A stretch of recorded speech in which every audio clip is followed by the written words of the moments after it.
Hey guys, welcome back to my বাবা, আমি শুরু করলাম আর শুরু বলার আগে আমি বলে দেব। Hey guys, welcome back to my channel. আশা করি তোমরা সবাই ভালো আছো আর আমিও ভালো আছি। তো চলো আজকে দুপুর মেয়েতে কী কী রয়েছে তোমাদেরকে বলে দিই। এখানে ভাত নিয়েছি, এখানে একটু পেঁয়াজ নিয়েছি, এখানে রয়েছে আলু ভাজা, এখানে রয়েছে মুসুরির ডাল, এখানে রয়েছে পাবদা মাছের ঝাল, আর এখানে রয়েছে চিংড়ির মালাইকারি। তো চলো তাহলে খাওয়া শুরু করি। আর আমার ভিডিওটি ভালো লাগলে অবশ্যই একটা লাইক, শেয়ার ও কমেন্ট করে দিও। আর আমার চ্যানেলটিকে সাবস্ক্রাইব করে আমার পাশে থেকো, আর অবশ্যই বেল আইকনটা প্রেস করে দিও। তো চলো খাওয়া শুরু করি। এবার বল,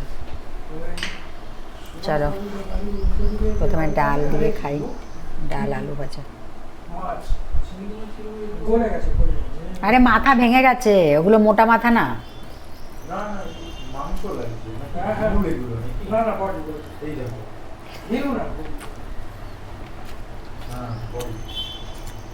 বিটু ঠাকুমা, মৃত্যু বিটু না, আর বিটু দেখি পরের বাড়িটা, মানে গলির শেষ বাড়িটা ওর ঠাকুমা। এরকম 3-4 জন বুড়ি পাড়ায় পাড়ায় ছিল। ও ঠাকুমা কি হয়েছে? না আরে রাম লক্ষণ সিনেমা এসছে ছায়াবাড়িতে। তাই? হ্যাঁ তাহলে দেখতে যাবো। রহমের রাম লক্ষণ সিনেমা টিকিট কেটে নমস্কার নমস্কার করে বসেছে।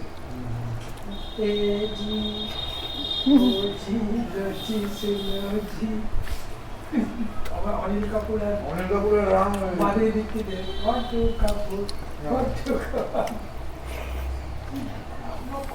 আসলাম। নাম রাম লক্ষণ, রাম লক্ষণ। হ্যাঁ, Jackie Shroff, My name is লক্ষণ। জ্যাকি শ্রফ ছিল। রামটাকে রাম হচ্ছে জ্যাকি শ্রফ। ও আচ্ছা,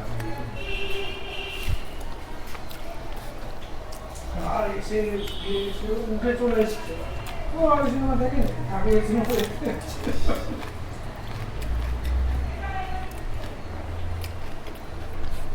কি বাড়াবাড়ি করে যাচ্ছে না।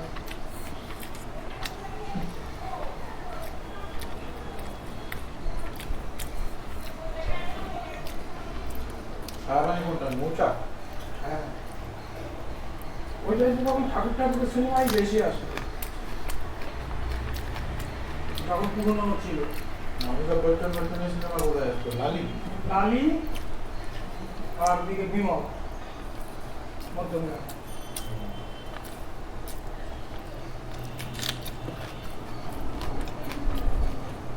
অগ্নিপথ সব রিলিজের সময় লালি তোর দাদন তো লোকের ঘাড়ের উপর দিয়ে উঠে টিকিট কাটতো। জানি এমনি জমে। বচ্চনের সিনেমা, ধর্মেন্দ্রের সিনেমা দেখবেই, বচ্চনের সিনেমা।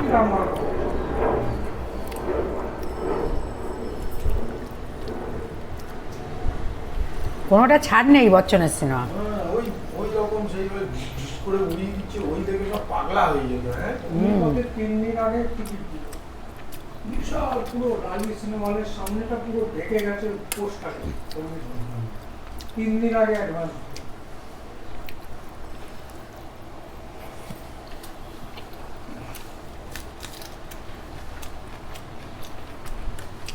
আর তখন কি ছিল বলতো?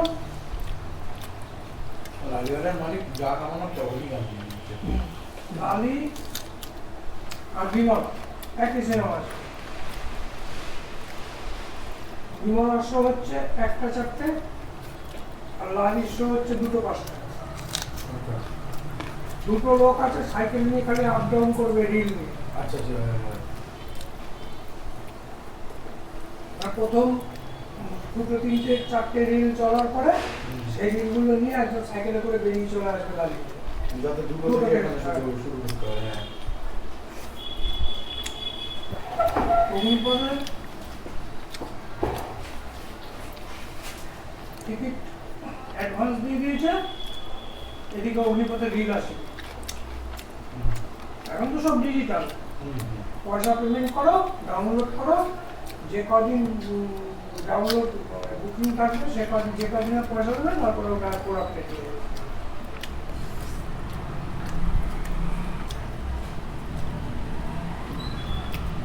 না রিলে সিনেমা আছে। বিয়ে আছে ওই যে সিনেমাটা আমরা দেখতে গেছিলাম না, ওপেনহাইমারের অথেন্টিক যে আইম্যাক্স যেটা আছে, মানে আইনক্স তো আছেই।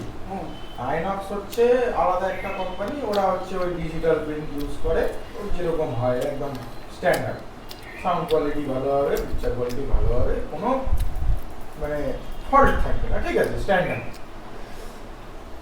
আর আইম্যাক্স হচ্ছে হলো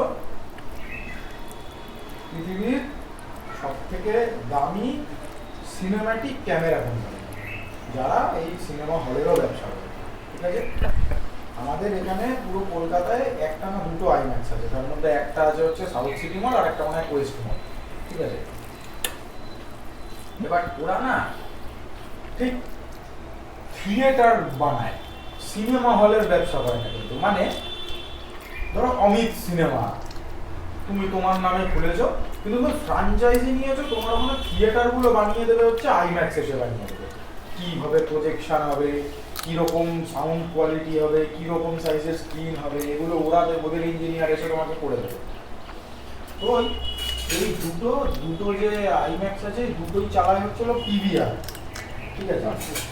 পিভিআর এর ফুল ফর্ম শুনে তোমার ভক্তি হবে না, ওগুলো পিভিআরটাই থাক। পিভিআর এর ফুল ফর্ম আন্দাজ করো তো কি হতে পারে? প্রিয়া ভিলেজ রোড শো।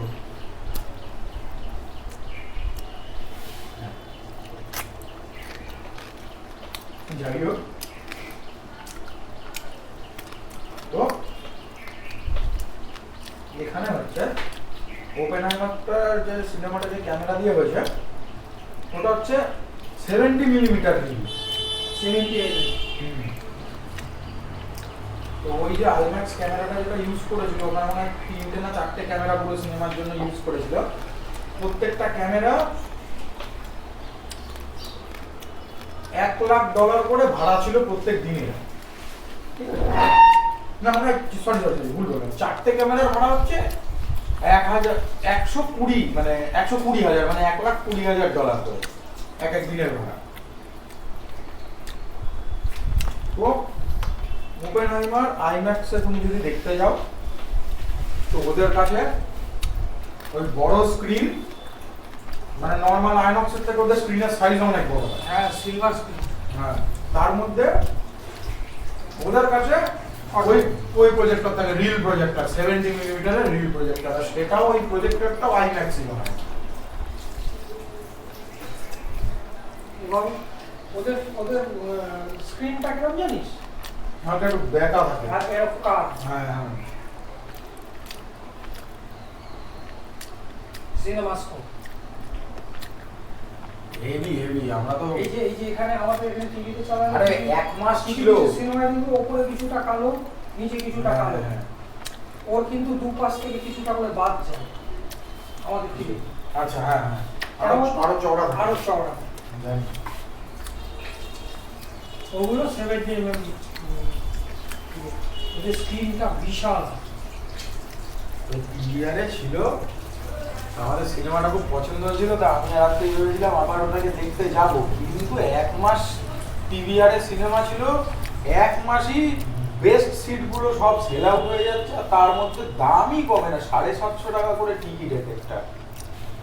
ইচ্ছা করে নাকি 2,000 টাকা খরচা করে সেই ওয়েস্ট মলে গিয়ে সিনেমা দেখবো? বাপরে বাপ। কিন্তু ওটা একদম অথেন্টিক, মানে ওর থেকে ভালো এক্সপিরিয়েন্স এখন তুমি সিনেমার পাবে না। আগে সবই ওরকম ছিল। না না না না, আগে হলে স্ক্রিনটা ছিল 150 ফুট বাই 75। হিল বড় হতে পারে, কিন্তু ক্যামেরার কোয়ালিটি তো এরকম ছিল না। তখনকার বেস্ট ক্যামেরা ছিল।